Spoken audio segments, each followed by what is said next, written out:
అయ్యో నువ్వు ఏమిట్రా చిన్న పిల్లవాడికి మళ్ళీ బిడ్డ పోయిన బాధ కంటే అందుకు కారకులైన వాళ్ళు చేసింది తప్పే కాదన్నట్టు చట్టం నుంచి తప్పించుకున్నారే అదేనమ్మా నన్ను ఎక్కువ బాధ పెడుతుంది. హోంవర్క్ చేయనందుకు టీచర్స్ మమ్మల్ని పనిష్ చేస్తారే. వాళ్ళు ఒక్కళ్ళు కూడా సవ్యంగా ఆఫీస్ పని చేయలేదు. వాళ్ళకి పనిష్మెంట్ ఉంటదా బామ్మ? నువ్వు అలా అనుకోకరా రాము. భగవంతుడు అన్నీ చూస్తూనే ఉంటాడు. నరకంలో వైతరిణి నది ఒడ్డున వాళ్ళకి ఖచ్చితంగా శిక్ష ఉంటుంది. ఏం శిక్ష బామ్మ? చిత్రగుప్తుడు అని ఒకడు నువ్వు చేసే మంచికి చెడుకి అన్నిటికీ యమలోకంలో లెక్కలు వేస్తూ ఉంటాడు. యమధర్మరాజు ఆజ్ఞ ప్రకారం వాళ్ళు చేసిన పాపాలకు తగ్గట్టు అప్పటికప్పుడే శిక్ష విధిస్తాడు. తనువుతో చేసిన పాపాలకి తనువుతోనూ, మాటలతో చేసిన పాపాలకి మాటలతోనూ, మనసుతో చేసిన పాపాలకి మనసుతోనూ శిక్ష అనుభవించే తీరాలి.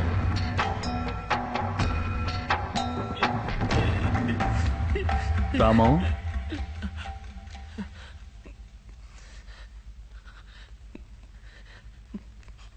కొంతమంది నిర్లక్ష్యం వల్లే నా చెల్లెలకి గతి పట్టింది. అలాగే నా నిర్లక్ష్యం వల్ల ఏ ప్రాణికి ప్రమాదం కలగకూడదని నేను అన్ని విషయాలను కరెక్ట్ గా ఉండాలని దృఢ నిర్ణయం తీసుకున్నాను. కానీ జనం బాధ్యతను విస్మరించి, మానవత్వాన్ని విస్మరించి నిర్లక్ష్యంగా ఉండడం చూస్తే నేను తట్టుకోలేను డాక్టర్. ఏడుపు వస్తుంది, తలనొప్పి వస్తుంది, మైకం వస్తుంది. ఆ తర్వాత ఏం జరుగుతుంది తెలియదు. నీవేదో అవుతావు. ఆలోచించు, డీప్ గా ఆలోచించు. బద్దలైపోతున్నట్టు ఉంటుంది. సరే సరే సరే సరే ఆ తర్వాత ఒళ్ళంతా చెమట పట్టేస్తుంది. సరే ఓకే, ఆ తర్వాత ఏమవుతుంది?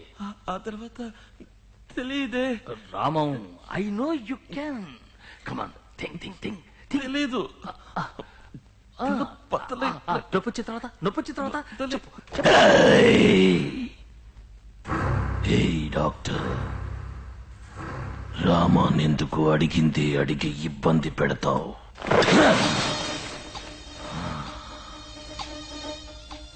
ఇదంతా ఏమిటి? హైటెక్ పెట్టుకుని జనాన్ని మోసం చేస్తూ. మీరెవరు? అపరిచితుణ్ణి. ఓహో, మీకు రామానికి ఏమిటి సంబంధం? రామ అమాయకుడు, జడ పదార్థం, చేవలేనివాడు. ఎక్కడ ఏ తప్పు జరిగినా రూల్స్ మాట్లాడుతూ, కంప్లైంట్లు ఇస్తూ, కేసులు పెడుతూ, ఏడుస్తూ గొడుగుతుంటాడు. వాడు ఏ అన్యాయాన్ని ఆపలేడు. నేను ఆపాలని నిర్ణయించుకున్నాను. ఏ విధంగా? అపరిచితుడు.com ఒక వెబ్సైట్ ఓపెన్ చేశాను. ఎక్కడ ఏ అన్యాయం జరిగినా నాకు తెలియజేయమని 15 కార్డులు పంపాను. ఓహో, అవి దేశం మొత్తం వ్యాపించి ఆర్థిక సహాయంతో నా నెట్లోకొచ్చి పడ్డాయి. ఇప్పుడు దేశంలో ఉన్న అన్యాయాలన్నీ నా డేటాబేస్ లో ఉన్నాయి. వాళ్ళని ఏం చేయాలనుకుంటున్నారు? అది నీకు చెప్పాల్సిన అవసరం లేదు. నేను అడుగుతున్నానని కోపగించుకోకండి. మీరింతవరకు ఎవరినైనా హత్య చేశారా? ఏంటి కూపీలాగుతున్నావా? నువ్వు డాక్టర్వి, కమిషనర్వి కాదు.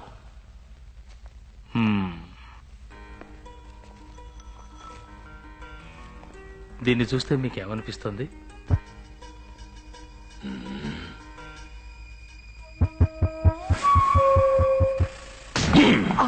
Hey doctor, you crazy? అడిగి మనిషికి రోజు గురించి ఏం తెలుస్తుంది? Ask me. Rose means beauty. Beauty means nandy, as sweet as candy. మీరు? Dude, I'm Remo Rampwalk Nodal Rose Salad Gentle Lovers Dude. రామానికి మీకు ఏమిటి? Ramam, cash. Ramam is a useless fellow. Nandini 8 ఏళ్లుగా లవ్ చేస్తున్నాడు. అది ఎలా ఎక్స్ప్రెస్ చేయాలో తెలియక తనలోనే దాచుకుని అప్లికేషన్ పెట్టి చెడగొట్టుకుని సూసైడ్ వరకు వెళ్ళాడు. అప్పుడే నేను వచ్చాను. వాడు దాచుకున్న లవ్ అంతా షేక్ చేసిన షాంపైన్ బాటిల్ లాగా hundreds of birds, thousands of flowers, tons and tons of lovely పంచాను. Now she loves me. You love a woman, just tell her that she's the one. Da-da-da-da-da-da. She needs somebody to tell her that. Remo, మీ ప్రేమ ఖర్చులకు డబ్బెలా వచ్చింది? Simple. Rama ఇంటి పత్రాన్ని తాకట్టు పెట్టాను.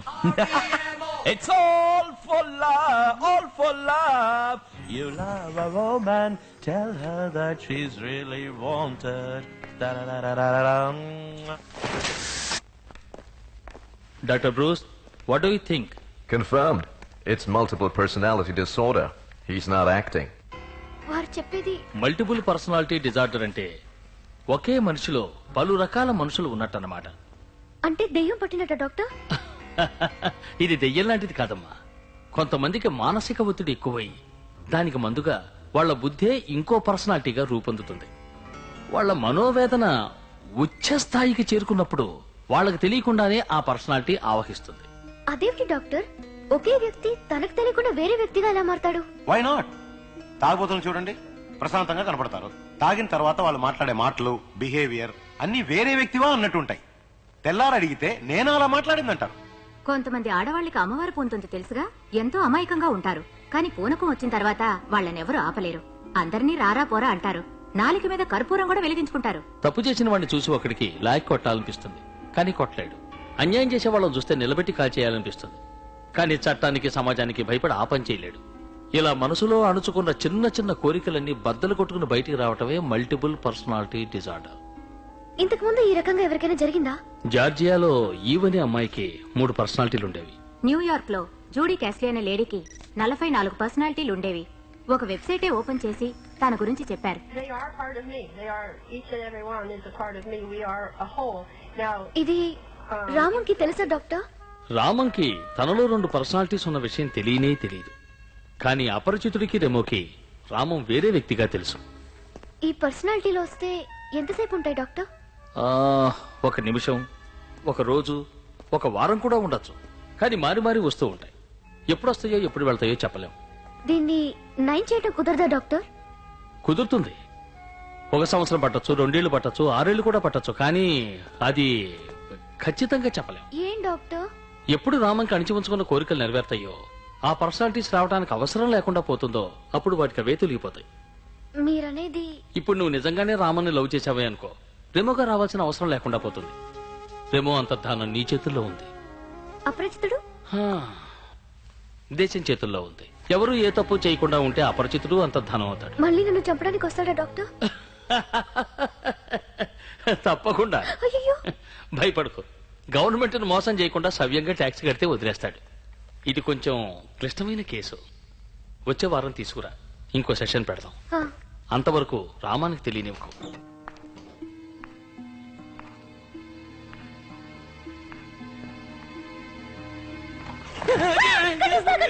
Registration డబ్బు మొత్తం కొట్టేస్తా. అమ్మయ్యా. నాకేమైందట? భయపడాల్సిందే లేదు, మందులు వేసుకుంటే చాలన్నారు. యమపురికి వెళ్లే దారిలో You got something? నీ నది ఒడ్డున ఎదురు చూసే వాళ్ళ boss, very strange website boss. Internet లో ఇలాంటివి కొన్ని వేల వెబ్సైట్స్ ఉన్నాయి. ఇన్ఫాక్ట్ RDX తయారు చేసేందుకు కూడా వెబ్సైట్స్ ఉన్నాయిగా. లేదు బాస్, ఈ విజువల్స్ చూడండి, ఇదేదో నరకంగా ఉంది. నేరము గంధపు చెట్లు నరకటం. నేరస్తుడి పేరు వీరప్పన్. గుర్తులు పెద్ద మీసాలు. బాధపడద్దు, అందరూ గరుడ పురాణంలో ఉన్న విధంగా శిక్షించబడతారు. This is Garuda Puranam. Exactly sir, నాకెందుకు ఇతనేనని doubt. It's very very hot. Good work Anandarao, good clue. అతను ట్రేస్ చేయగలవా? బాస్, ట్రేస్ చేయాల్సిన అవసరమే లేదు. ఇటు చూడండి, తనే స్వయంగా వస్తున్నాడు. వచ్చే ఆదివారం నెహ్రూ స్టేడియంలో బాస్. సార్, మిమ్మల్ని చూడటానికి రామం గారు అటు వచ్చారు. రామం, నా కోసం ఇక్కడికి రావద్దని నీకు ఎన్నిసార్లు చెప్పాను. ఇప్పుడు అంత అర్జెంట్ పని ఏంటి? సంగీత అకాడమీలో నీకు ఎవరైనా తెలిసే ఉంటారా? సెక్రటరీ తెలుసు. ఎందుకు? ఏంలా, ఈ సీజన్ లో పాడాలని నందిని ఆశపడుతోంది. నువ్వు ఒట్టి వెర్రివాళ్ళలో ఉన్నావు కదరా. తనకి నువ్వు ఇష్టం లేదని తెలుసు కదా, ఇంకా ఎందుకు తన గురించి ఆలోచిస్తావు? నన్ను తను ఇష్టపడుకున్నా పర్వాలేదు, నేను తను ద్వేషించలేదు. చప్పుడు ఫిగర్ రాది. ఇలాంటి వాళ్ళని నెత్తి మీదకి ఎక్కించుకోకూడదురా. ఇష్టం లేకపోతే వదిలే, ఇలా మాత్రం మాట్లాడకు. ఆగాగు, వెంటనే వైలెన్ తీస్తావే. తన కోసం కాదురా, నీ కోసం చేస్తాను. ఈ సంవత్సరం మహా టైట్ షెడ్యూల్ సార్. ఎన్ఆర్ఐలే వచ్చి రోజు అడిగి పెడుతూ ఉంటే కాలిఫోర్నియా నుంచి వచ్చిన నిన్న నుంచి పడిగాపులు కాస్తున్నారు చూడండి. సరే సరే మిస్టర్ నారాయణ ఎంపీ మూర్తి గారు పంపారు. ఎంపీ గారు పంపారా? ఇది ముందే చెప్పొచ్చు కదా సార్. విజయశ్రీ పాడమ్మా. పరవీణా మృదుపాణి వనరుహలోచన బంబరవేణి సురనుత అడ్డే ఎంత శ్రావ్యమైన గాత్రమో. ఎంపీ గారి క్యాండిడేట్ కదా, ఇంకా మీరు పాడి వినిపించాలా? ఈవినింగ్ ప్రైమ్ టైమ్ లో ఉండేలా చేస్తా. ప్రోగ్రామ్ కన్ఫర్మ్డ్ అని ఎంపీ గారికి చెప్పండి. విజయశ్రీని నేను చూసుకుంటాను, నా పద్మశ్రీని ఆయన కొంచెం చూసుకోమనండి. Many thanks. సంతోషం. హౌ అబౌట్ మీ Narayan? Next season Shyam. Shit you are sting. నువ్వెవరయ్యా? నా పేరు రామానుజం, పామర్తి శ్రీనివాసులు గారి మనవణ్ణి. పామర్తి వారిది ఆ కాలం, ఇప్పుడు చేమకుర్తి మాణిక్యం పాడుతున్నాడు. చెప్పండి. పోలీస్ డిపార్ట్మెంట్ చారి పంపించారు. ఈ చారికి వేరే పనేం లేదనుకుంటాను. ఏమిటి విషయం? నందిని అని నాకు కావలసిన అమ్మాయి దివ్యంగా పాడుతుంది. న్యాయమూర్తులు గవర్నర్ల సమక్షంలో కచేరీ ఇచ్చిందా? త్యాగరాజ ఉత్సవాల్లో ప్రతి సంవత్సరం పాడుతుంది సార్. ఎంపీ మినిస్టర్ సిఫార్సు ఏదైనా ఉందా?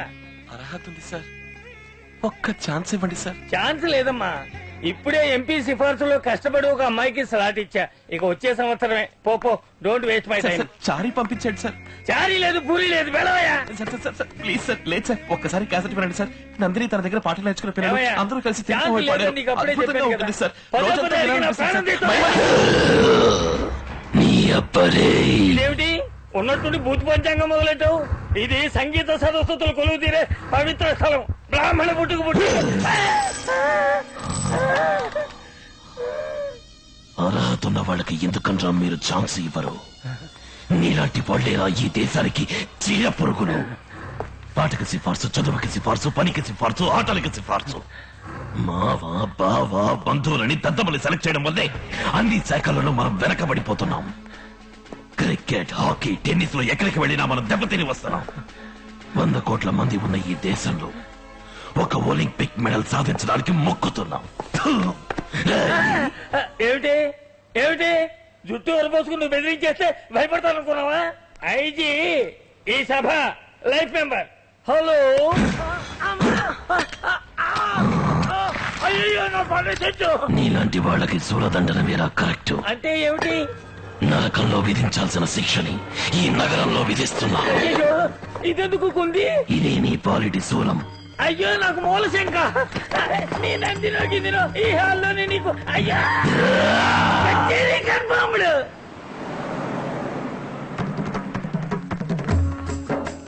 రెడీ అయ్యారా అందరూ?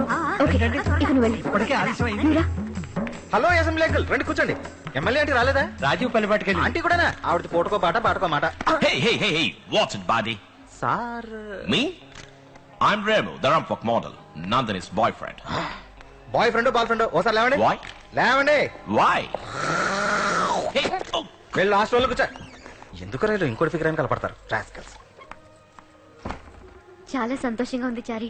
నాకు ఇంత గొప్ప ఛాన్స్ దొరుకుతుందని నేను ఊహించలేదు. రాము చాలా కష్టపడ్డాడని విన్నాను. రాము ఎక్కడా? ఏ మొహం పెట్టుకొస్తాడు? అదిగో వాడు వచ్చాడుగా. వీడెక్కడో ఏదో మూల కూర్చుని ఏడుస్తూ ఉంటాడు. Hey, Nandi. Wow. ఇలా స్టైల్ గా ఫోర్స్ కొట్టే వాళ్ళనైతే మీరు ప్రేమిస్తారు. ఒకటి సిన్సియర్ గా ఉంటే కష్టంగా ఉంటుంది కదా, పర్ఫెక్ట్ గా ఉంటే ఇష్టం ఉండదు కదా, క్యారెక్టర్ ఉంటే బోర్ కొడుతుంది కదా. రామం గోల్డ్, నందిని కల్మషం లేని బంగారం. అందుకే ఈ మాయలోకల్ని ఇమ్మలేకపోతున్నాడు. వెళ్ళి రమ్మను. ఇంత చెప్పినా ఫాండే రమ్మంటున్నా. Hey, Nandi. Wow. Are we gotta do the yayo? Be serious Ramo, కొంచెం మాట్లాడాలి, కూర్చో. Okay. Yeah. Tell me. ఇంకెప్పుడు నన్ను చూడటానికి రాకు రమో. What? నేను నిన్ను ప్రేమించలా. What's wrong with you? Why? నువ్వు నిజం కాదురేమో, అబద్ధం. What you mean? నువ్వు ఇంకొకరి కలకి మేకప్ వేసుకొచ్చావు. నేను నిజాన్ని ప్రేమిస్తున్నాను. ఎవరు? చెప్తాను. Hey, hey, my glasses. What? వెళ్ళి ఈ dress వేసుకురా. Oh. What now? Hey, hey, hey, Nandini.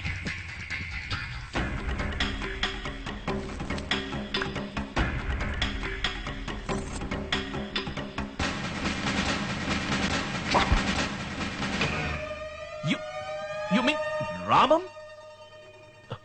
Rama నన్ను లవ్ చేస్తున్నది. ఎస్, రామవే నిజం. నువ్వు అబద్ధం రమే. ఇంకెప్పుడు నాకోసం రాకు. వెళ్ళు. Nandi, this is not fair. You can't do this to me. I'm crazy about you. I'm hurting inside. I can take this. నేను తట్టుకోలేకపోతున్నాను. This is killing me.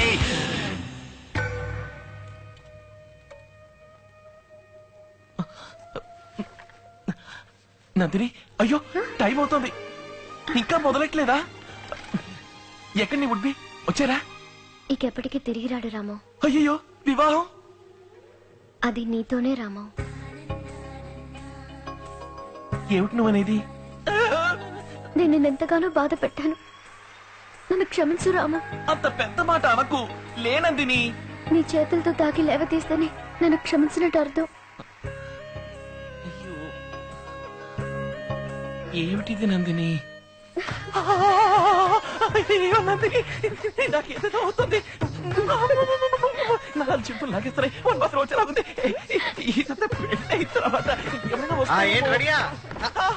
వేరే రూమ్కి వచ్చాను. అమ్మ రామా, ఈ పిల్లి పాలేం తాగుతుంది అనుకున్నాను రా. పీరే తాగావు కదరా. అయ్యో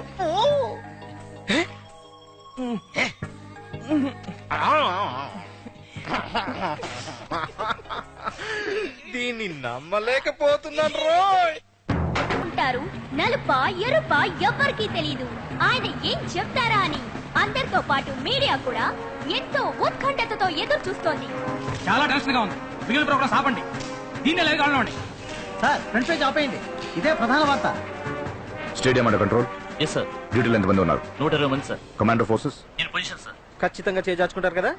సారీ సారీ సార్, కాల్ తొక్కారు. ఆ బాధలో పేరుతో పిలిచాను. ఇది నిన్నటి సింగపూర్. 1950లో సింగపూర్ ఇండియా కంటే పేద దేశంగా ఉండేది. ఇది నేటి సింగపూర్. మొత్తం ప్రజల సంఖ్య 42 లక్షలు. 644 కిలోమీటర్ల వైశాల్యం గల చిన్న దీవి. బెంగుళూరు కంటే చిన్న నగరం. ఒక సింగపూర్ పౌరుడి సగటు సంపాదన మనకంటే 25% ఎక్కువ. 80% మంది సొంత ఫ్లాట్ కలిగి ఉన్నారు. ఇది కేవలం 25 ఏళ్లలో చెందిన అభివృద్ధి. ఇది జపాన్. అధిక ఖనిజాలు, పెట్రోలు ఏవీ లేని భూకంపాల దేశం. 2వ ప్రపంచ యుద్ధంలో ధ్వంసమైన దేశం. 2 అణుబాంబులను గుండెలపై వేయించుకున్న దేశం. గడ్డిపోచు కూడా మొలవదని చెప్పబడిన దేశం ఈ రోజు ఓడల్లో వ్యవసాయం చేస్తోంది. నేడు ప్రపంచ ఆర్థిక స్థితిలో జపాన్ స్థానం ఏమిటి? 2వ స్థానంలో ఉంది. కొరియా, తైవాన్, మలేషియా మన చుట్టూ మనకంటే పేదవిగా ఉన్న తూర్పు ఆసియా దేశాలన్నీ ఈ రోజు మనకంటే ఎంతో అభివృద్ధి చెందాయి.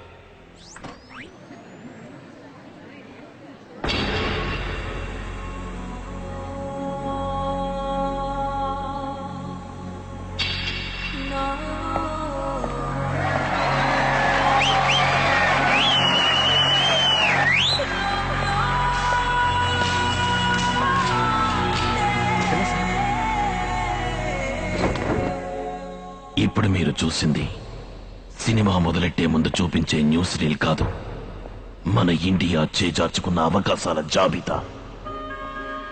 ఇది ఒక ఆధ్యాత్మిక సభో, సాంస్కృతిక సభో, రాజకీయ సభో, సువార్తా సభో కాదు. మన మనసాక్షిని ప్రశ్నించుకోబోయే సభ.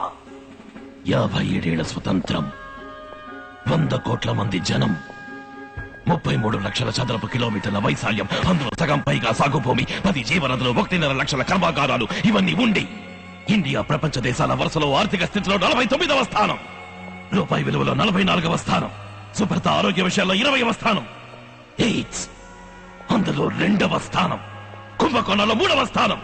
ఏ మీలో ఎవరైనా చెప్పగలరా? మంచి ప్రధానమంత్రి లేకపోవడం వల్లండి. మంచి ముఖ్యమంత్రులు లేకండి. మంచి మంత్రులు లేరండి. మంచి అధికారులు లేరండి. మంచి పోలీసులు లేరండి. మీరందరూ కలిసి మంచి మంచి అంటున్నారే, మనలో ఎంతమంది మంచి పౌరులుగా ఉంటున్నాం? ఎంతమంది మనలో బాధ్యతని సరిగ్గా నిర్వహిస్తున్నాం? క్రికెట్ టీంలో మంచి కెప్టెన్ ఉన్నంత మాత్రాన ఇండియా గెలవదు. 11 మంది సరిగ్గా ఆడితేనే గెలుస్తుంది. అందులో ఒక్కడు సరిగ్గా ఆడకపోయినా మీకెంత కోపం వస్తుంది? 100 కోట్ల మంది వ్యక్తులు కలిస్తేనే ఇండియా. ప్రధానమంత్రి, ముఖ్యమంత్రి, మంత్రి, అధికారి, మీరు, నేను అందరం ఒంటరి వాళ్ళమే. ఎవరి బాధ్యత వాళ్ళు సక్రమంగా నిర్వర్తిస్తేనే ఈ దేశం బాగుపడుతుంది. కానీ మనమందరం ఏం చేస్తున్నాం చూడండి. గౌరవనీయులైన వీరు మనలో ఒకరు. వీరి దినచర్య ఏమిటో చూడండి. అమ్మయ్యా,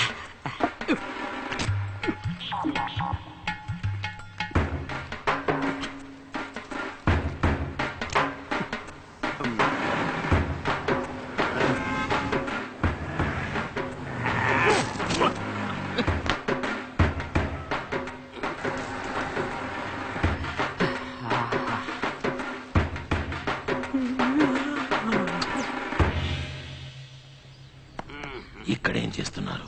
చూస్తే తెలవడల్లా రెస్ట్ తీసుకుంటా ఉన్నాను. ఏం చేసి రెస్ట్ తీసుకుంటున్నారు? రెస్ట్ తీసుకుని టైడే రెస్ట్ తీసుకుంటా ఉన్నాను. ఇంకే పనైనా చేస్తున్నారా? నా రేంజ్ తగ్గ పని దొరకలా. మరి ఆదాయం? అవ్వ కమ్మరి పని, అమ్మ కూలి పని, ఒక్కోసారి అంట్లు కూడా తోమతా ఉంటది. ఖర్చులకి డబ్బులు ఇస్తారా? బలవంతంగా లాక్కుంటాం. ఏం పనిస్తే చేస్తారు? ఇప్పుడు నేను డ్యూటీలోనే ఉండా. నన్ను మాట్లాడించి టైడ్ చేసామనుకో మళ్ళీ మనం రెస్ట్ తీసుకోవాల్సి ఉంటది. ఇతన్ని ఏం చేద్దాం చెప్పండి. ఇలాంటి సోమరిపోతులు దేశంలో ఉండకూడదండి. కఠినంగా శిక్షించాలండి. గట్టిగా. అదే నేను చేసింది.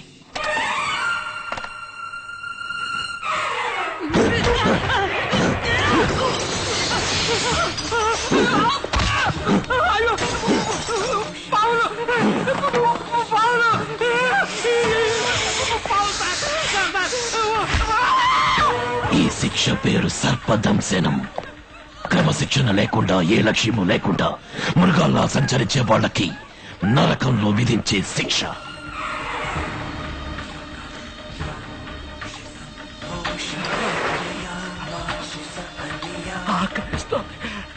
ఆకలేస్తుందా? ఇదిగో డబ్బు డబ్బు అని వెంపర్లాడేవుగా, ఆ డబ్బే తిను. ఎంత సంపాదించినా వాడు 1 లక్ష కంటే ఎక్కువ తినలేకపోయాడు. విరోచనాలు పుట్టి చచ్చిపోయాడు. అన్యాయంగా అద్దెలు వసూలు చేసినందుకు తామిశ్ర నరకం. పరుల సొమ్మును ఆశించే వాళ్లకు విధించే శిక్ష. యాక్సిడెంట్లో దెబ్బలు తగిలినప్పుడు సహాయపడకుండా పోయిన వాడికి అంధకోపం. ఇచ్చిన డబ్బుకి మంచి భోజనం పెట్టని వాడికి కుంభీపాకం. నాణ్యత లేని వస్తువులు తయారు చేసిన వాడికి క్రిమి భోజనం.